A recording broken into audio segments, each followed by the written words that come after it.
आपने आपके राज्य में बोया है। आपके वचन के अनुसार हम प्रार्थना करते हैं उनके ओ प्रभु जी, उनके हर एक काम में उन्हें सहायता करना, आशीषित करना प्रभु जी, और उनके हर एक जरूरत को भी आप पूरा करना प्रभु जी। धन्यवाद देते खुदावंत यीशु, आने वाला समय आपके हाथ में देते हैं प्रभु परमेश्वर। और जैसा आपका वचन आ रहा है प्रभु, हम सुनने वाला कान, समझने वाला मन हर एक को दीजिएगा। और ओ प्रभु जी, आपके वचनों के द्वारा हर एक के जीवन को आशीषित कीजिएगा राजा। धन्यवाद देते प्रभु जी। ओ प्रभु जी, आपने कहा आकाश और पृथ्वी टल जाएगी पर आपकी कही हुई बातें कभी नहीं टलेगी। धन्यवाद देते खुदावंत यीशु, यीशु मसीह के नाम से आमीन आमीन। इस समय हम वचन में देखेंगे। गई बार हम देख रहे थे, हमने गई बार देखा था वचन भजन संहिता से। परमेश्वर का वचन कहता है, जो दया करने वालों के साथ तू दया दिखाता है और सच्चे व्यक्ति के साथ तू सच्चाई को दिखाता है। जो भजन संहिता हमने देखा था 18 की 25 में, भजन संहिता 18-25 हम पढ़ेंगे वापस। उस पर हम गई बार भी हमने देखा था और आगे भी बढ़ेंगे। पढ़ेगा हिंदी मराठी जो भी भाषा है, जोर से पढ़ो। धन्यवाद के साथ तू अपने को धन्यवाद दिखाता और खरे पुरुष के साथ तू अपने को खरा दिखाता है। दयावंत के साथ तू दया को दिखाता और खरे मनुष्य के साथ तू खरे को दिखाता है। Hallelujah, praise God. बाइबल कहती है परमेश्वर हमारा दयावंत परमेश्वर है। हालेलुया, परमेश्वर हमारा दयावंत परमेश्वर है। जिसने आकाश, जिसने पृथ्वी बनाया, सब कुछ बनाया, वो महान परमेश्वर है। Hallelujah, praise God. उसने कहा मैं ही परमेश्वर हूँ, मैं ही परमेश्वर हूँ, मैं ही मार्ग हूँ, मैं ही सत्य हूँ और मैं ही जीवन हूँ। यीशु मसीह ने कहा कि मैं ही मार्ग हूँ, मैं ही सत्य हूँ और मैं ही जीवन हूँ। मतलब यीशु मसीह ही एक मार्ग है। आज संसार में हम देखते तो बहुत से मार्ग दिखाए देते, पर सच्चा जो मार्ग है वो यीशु मसीह है। आमीन, हालेलुया। ऐसा कोई बोल नहीं सकता, ऐसा कोई परमेश्वर नहीं है कि कोई बोला है कि मेरे पास आओ मैं तुम्हें विश्राम दूंगा। वो परमेश्वर जो यीशु मसीह है, वो कहता है हे बोझ से दबे हुए लोगों, हे परिश्रम करने वाले लोगों, सब मेरे पास आओ मैं तुम्हें विश्राम दूंगा। Hallelujah, praise God. ऐसा कोई वो परमेश्वर, ऐसा कोई परमेश्वर नहीं कि किसी ने बोला कि तुम मेरे पास आओ हे बोझ से दबे हुए लोगों, हे परिश्रम करने वाले लोगों, मेरे पास आओ मैं तुम्हें विश्राम दूंगा। पर यह हम देखते मत्ती के 11:28 में यीशु मसीह ने कहा हे बोझ से दबे हुए लोगों, हे परिश्रम करने वाले लोगों। वो देखता है कि लोग बोझ से दबे हुए हैं, लोग परिश्रम में हैं, परिश्रम पर परिश्रम कर रहे हैं, उनको विश्राम की जरूरत है ना। हम परिश्रम करते हैं, हम देखते कि एक व्यक्ति अगर बहुत से ऐसे जो बोझ से दबे हुए लोग, आप कल्पना कर सकते हैं कि ऐसे लोग बोझ से दबे हुए, बोझ उठाकर परिश्रम करके करके वो थक जाते हैं। और जब वो थकने के बाद उनको विश्राम की जरूरत रहती है ना, विश्राम की जरूरत रहती है। पर वो विश्राम कहाँ मिलेगा? वो विश्राम प्रभु के पास है। हम पढ़ेंगे वचन, हे परिश्रम करने वाले लोगों और बोझ से दबे हुए लोगों, सब मेरे पास आओ, सब मेरे पास। उसने नहीं बोला क्रिश्चियनी लोग मेरे पास आओ, उसने नहीं बोला वही लोग मेरे पास आओ। उसने कहा हे बोझ से दबे हुए लोगों और हे परिश्रम करने वाले लोगों। जो बोझ में दबे हैं, वो परिश्रम करते हैं, उनको विश्राम की जरूरत है और वो विश्राम यीशु मसीह देता है। आमीन, हालेलुया। इसलिए यीशु मसीह ने कहा हे बोझ से दबे हुए लोगों, हे परिश्रम करने वाले लोगों, सब मेरे पास आओ मैं तुम्हें विश्राम दूंगा। क्यों? तो वो दयावान परमेश्वर है, उन लोगों का भी वो फिक्र करता है जो बोझ में दबे हुए हैं, वो परिश्रम करते, उन पर वो दया करना चाहता है। वो दयालु परमेश्वर है। आमीन। इसलिए बाइबल कहती है, इसलिए परमेश्वर का वचन में लिखा गया है, हमने कई बार देखा था लूका 6:36 वचन में, जैसा तुम्हारा स्वर्गीय पिता दयावंत है वैसे तुम दयावंत बनो। हालेलुया। हमारा जो परमेश्वर है वो दयावंत है, वो दया तरस से भरता है, लोगों का जो दर्द देकर वो तरस से भरता है, दया दिखाता है और वो चाहता है कि हम दया करें, हम दया करें। इसलिए बाइबल के दयावंत के साथ वो दया दिखाता है, खरे के साथ वो खराई से खड़ा होता है। हालेलुया। वो झूठा नहीं, वो सत्य है। इसलिए कहा उसने, मैं ही सत्य हूँ, मैं ही मार्ग हूँ, मैं ही सत्य हूँ और मैं ही जीवन हूँ।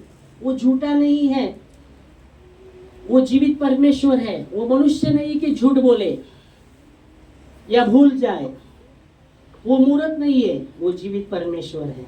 आमेन, हालेलुया, प्रेज गॉड।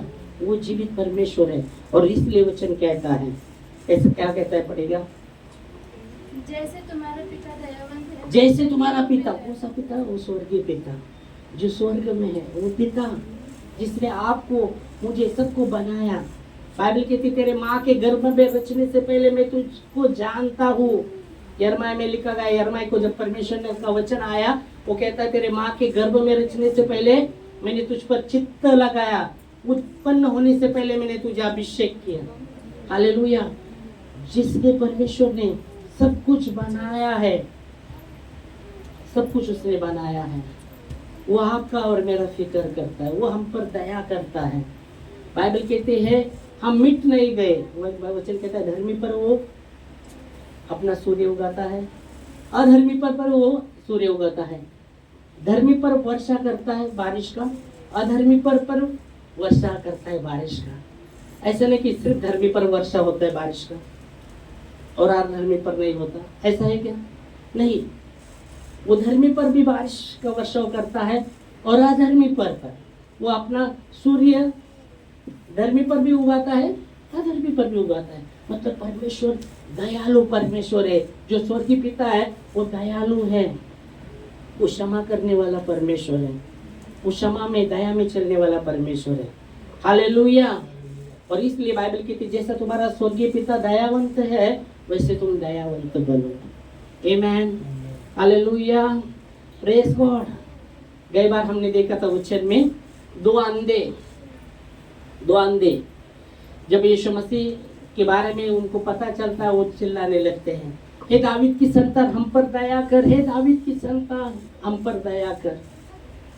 और यीशु मसीह उनका पुकार को, बहुत से लोग डांटते हैं, अरे चुप बैठो, क्यों चिल्ला रहे हो?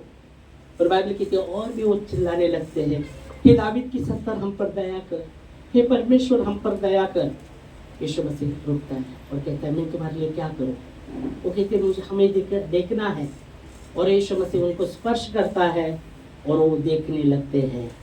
आमेन, हालेलुया, प्रेज गॉड। तो दया, हमारा परमेश्वर दयावान परमेश्वर है। आमीन, हालेलुया। और बाइबल कहता है, कई बार हमने देखा था कि दया न्याय पर जयवंत होता है। जो दया नहीं करता उनका न्याय बिना दया के होगा।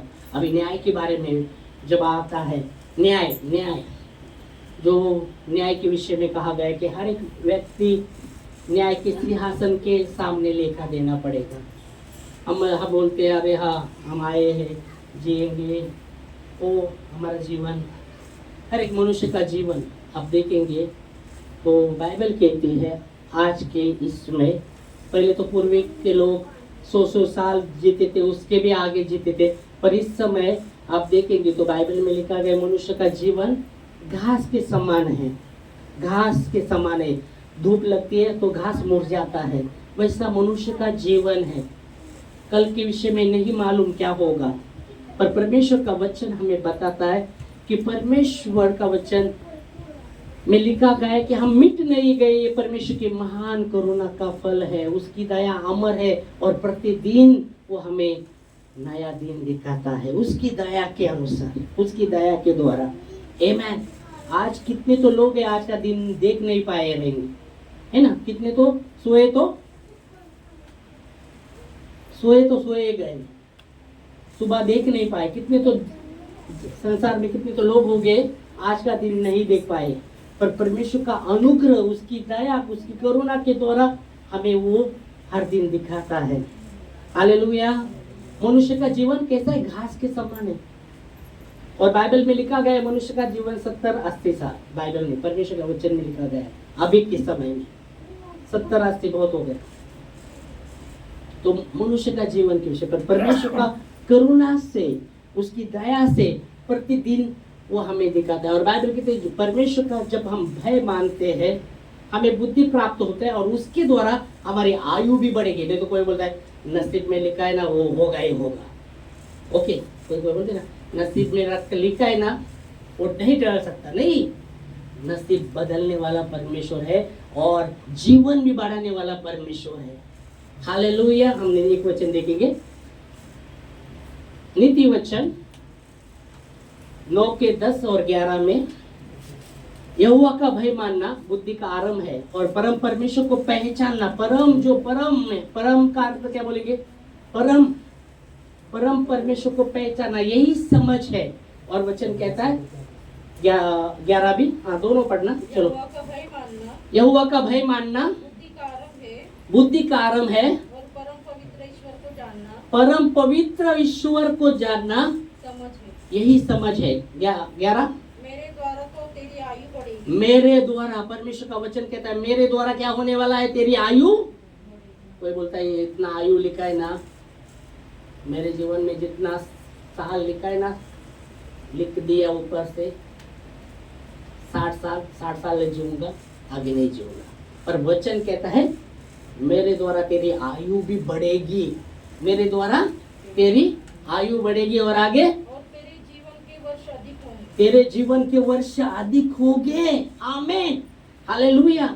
मेरे द्वारा तेरी आयु बढ़ेगी और तेरे जीवन के वर्ष अधिक होंगे। मतलब नसीब में लिखा है वो नसीब को बदलने वाला भी परमेश्वर है। जो लिखा है उससे भी बढ़कर वो हमारे जीवन में कार्य करने वाला परमेश्वर है। आमीन, हालेलुया। तो परमेश्वर प्रतिदिन हमें वो दिखाता है। बाइबल कहती है विलाप गीत उसका 3 का 22-23 में कि हम मिट नहीं गए, ये परमेश्वर की महान करुणा का फल है, उसकी दया अमर है और प्रतिदिन हम पर वो नहीं होती। आज हम पर कुछ साल के पहले मैं परमेश्वर को नहीं जानता था, फिर भी उसकी दया मुझ पर वैसी थी। मेरे को पता नहीं था परमेश्वर क्या है, सच्चा परमेश्वर क्या है, फिर भी वो हम मुझ पर दया करता रहा। आमीन। आज पता है कि सच क्या है। पहले अंधकार में थे, हमको लगता था वही सच है, वही सच है। मैं बोलता था ये हमारा परमेश्वर नहीं, ये बाहर गांव का परमेश्वर। पर सच्चाई जो थी उसे मैंने कितना तो बार ना करा, फिर भी परमेश्वर ने वो मुझ पर दया करता रहा। बहुत बार ना करा, ये बाहर गांव का परमेश्वर, हमारा किधर परमेश्वर है? हमारा पूर्वज का जो है वो आते हुए चल रहा है, वैसे श्राप लेके चल रहे हैं। बाप का पिता पर, बाप का पिता पर, पिता का बेटे पर ऐसा श्राप बैठता रहेगा। पर परमेश्वर का यहाँ वचन कहता है, परमेश्वर का वचन क्या कहता है? पढ़ेंगे विलाप गीत 3 अध्याय 22-23 कि हम मिट नहीं गए, ये परमेश्वर की महान करुणा का फल है, उसकी दया अमर है और प्रतिदिन हम पर वो नहीं होती है। आमीन, हालेलुया, प्रेज गॉड। पढ़ेगा, मिला क्या? बोलो, जिसको भी मिला पक्की फास्ट पड़ गया। हम मिट नहीं गए, ये परमेश्वर जो खुदावंत जीवित परमेश्वर है, उसकी महान करुणा का फल है। हम मिट नहीं गए, ये परमेश्वर की महान करुणा का फल है। आगे, उसकी दया कैसी है? अमर, हमेशा के लिए अमर। अमर का अर्थ है कभी खत्म नहीं होने वाला, अमर है ना, अमर। उसकी दया अमर है, हमेशा के लिए है। हम मिट नहीं गए, परमेश्वर के महान करुणा का फल है, उसकी दया अमर है। आगे, और प्रति भोर वो हम पर नहीं होती रहती है। आमीन, हालेलुया। आमीन का अर्थ ऐसा ही है। प्रेज द लॉर्ड में हम बोलते रहा, प्रेज द लॉर्ड मतलब परमेश्वर की स्तुति हो, परमेश्वर की स्तुति हो। आमीन, हालेलुया। तो परमेश्वर जो आकाश और पृथ्वी का करता है, जिसने आपको और मुझे बनाया, वो हमारे फिक्र करता है। इसलिए बाइबल कहती है जैसा तुम्हारा पिता दयालु है वैसे तुम दयालु बनो। वचन में लिखा गया है न्याय के विषय में जब हम देख रहे, ये जैसे वचन में लिखा गया, एक मनुष्य का जीवन 70 या 80 साल। यहाँ का डेरा उठने वाला है। परमानेंट के लिए हम यहाँ नहीं है, याद रखिएगा। उसको बोलते आए खाओ पियो, मर गए तो कुछ नहीं, मरने के बाद कुछ नहीं। मरने के बाद भी जीवन है, मरने के बाद भी न्याय है पहला, और फिर हम वो न्याय में हम देख सकते हैं। पर बाइबल कहती है जो दया नहीं करता उसका न्याय बिना दया के होगा। जो दया नहीं करता उसका न्याय बिना दया के होगा, क्योंकि दया न्याय पर जयवंत है। हालेलुया। और इसलिए परमेश्वर का वचन हमको कहता है कि हम दया में चले। हालेलुया। हम क्षमा में चले। हालेलुया। और इसलिए वचन कहता है धन्य है वे जो दयावंत है, उन पर दया की जाएगी। मत्ती 5:7 में लिखा गया है, धन्य है, यीशु मसीह ने कहा धन्य है वे लोग जो दयावंत है, उन पर दया की जाएगी।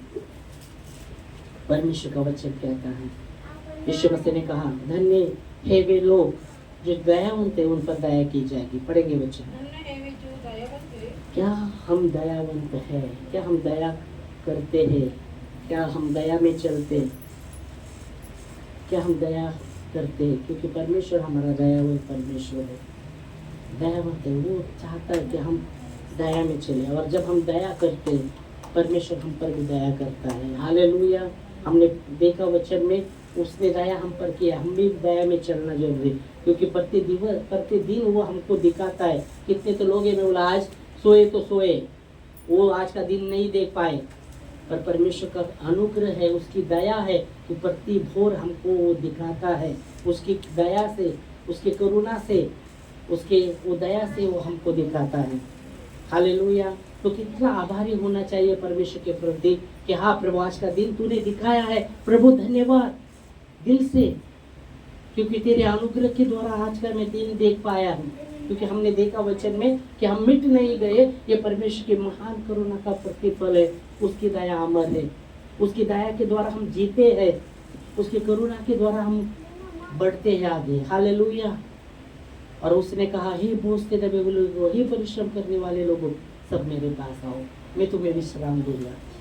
आमेन। ऐसा कोई बोल सकता है? अब कुछ लोग बोलते हैं हमारे परमेश्वर ने, हमने ये किया नहीं वो किया, परमेश्वर ने हमको दंड दिया। कोई बोलते हैं ना, कोई अन्य हम देखते, कोई बोलते जो मूर्त पूजा के विषय में बात कर रहा कि मूर्त पूजा, कोई मूर्त पूजा का कोई नवस नहीं पहना तो अरे हमारे परमेश्वर ने हमको दंड दे दिया। डर के मारे वो लोग क्या करते, पर हमारा परमेश्वर खुद हमारे अपराध को खुद पर लिया। हमारा परमेश्वर हमारे लिए शापित बना। वो दंड नहीं देता, वो दया देता है, वो अनुग्रह देता है। हालेलुया। Praise God. वो दया दिखाता है। और इसलिए उसने कहा हे बोझ से दबे हुए लोगों, हे परिश्रम करने वाले, सब मेरे पास आओ, मैं तुम्हें विश्राम दूंगा। आमीन। हालेलुया। बाइबल में कई बार हमने देखा था, एक यरूशलेम से एक व्यक्ति एरियो को जा रहा था। स्टोरी बता रहा बाइबल में। यरूशलेम एक गांव है, वो गांव से दूसरे गांव को एक व्यक्ति जा रहा था, और जा रहा था तो डाकू के हाथ में पकड़ाया गया, और डाकू ने उसका सब कुछ उसके पास जो भी था वो छीन लिया, और उसको बहुत मारा, आधा मरा हुआ डाल के, उनको लगा मर गए, आधा मरा हुआ डाल के वो निकल गए डाकू लोग। और कुछ समय के बाद एक लेवी आता है, लेवी जो मंदिर में काम करने वाले रहते थे, तो वो देखता है दूर पड़ा हुआ व्यक्ति को, डाकू के हाथ में पकड़ा हुआ, आधा मारा हुआ, तो वो दूर से देखते उसके पास भी नहीं जाता, दूसरे मार्ग से निकल जाता है। कुछ समय के बाद फिर एक याजक आता है उसी मार्ग से, वो भी देखता है वो पड़ा हुआ व्यक्ति, वो भी दूसरे मार्ग से निकल जाता है, टकराते हुए उस दूसरे मार्ग से चला जाता है। फिर तीसरे पहर एक सामरी व्यक्ति आता है, और वो दूर से देखता है वो पड़े हुए व्यक्ति को, आधा मारा हुआ पड़ा हुआ, उसको तरस आता है कि वो पड़ा हुआ है, हालत उसका खराब है। वो उसके पास जाता है, और अपने गधे पर वो गधे को लेके वो उसके पास जाता है, और तेल और द्राक्ष रस से उसके घाव को पट्टी से बांधता है, और अपने गधे पर बिठाकर वो उत्तरशाले में लेके जाता है, और उस व्यक्ति को जहाँ वो उत्तरशाले का जो रखवाला था उसको 2 सिक्के देता है और कहता है इसका इलाज करो। वो उस दिन वहाँ ही रुकता है, उसका इलाज करने में वो देखता है, वो इलाज करो। और दूसरे दिन वो उसको इलाज कर रहा था, वो तो उसको 2 सिक्के देता है और बोलता है मैं चला जा रहा हूँ, फिर आने के बाद जो भी खर्चा उस पर होगा मैं आने के बाद चुकाऊंगा। और ऐसा करके वो निकल जाता है। तो वो सामरी इसको दर्शाता है, यीशु मसीह को दर्शाता है, क्योंकि यीशु मसीह भी लोगों को देखकर, उनके हालात को देखकर तरस से भरते हैं, वो दया दिखाते हैं।